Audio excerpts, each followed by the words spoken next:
ভয়ে গাইস দেখো ভয়ে অন্বেষা ভয় অন্বেষা ভয়ে আসতে পারছে না। এদিকে হাওয়া দিচ্ছে বলে ও ভাবছে ওকে যদি উড়িয়ে নিয়ে চলে যায়।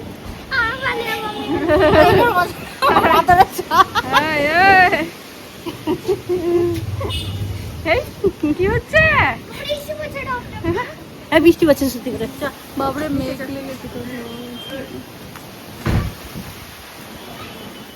হ্যালো এভরিওয়ান, সো আমি আবারও চলে এসেছি একটা নতুন একটা ব্লগে। আর এইদিকে দেখো সুমিতা এখন স্নান করলো আর এখন বাজে বিকেল 4টে। আসলে বাড়িতে কাজ চলছে যে কারণে মানে বাথরুমে মিস্ত্রিরা কাজ করছে যে কারণে স্নান করতে পারিনি।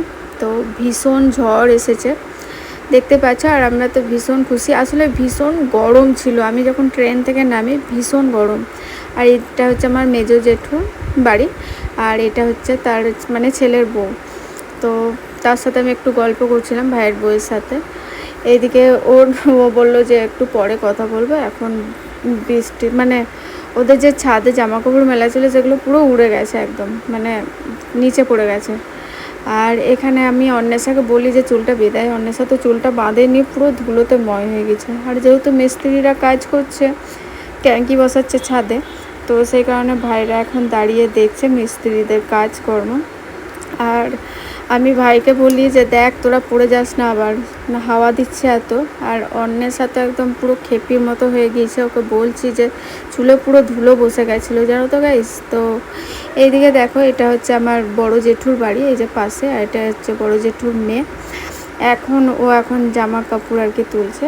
তো অন্বেষা, এই যে অন্বেষাকে যত বলছে অন্বেষা কিন্তু একদমই কথা শুনছে না, বলছি যা চুলটা মানে একটা ক্লিপ আটকায়।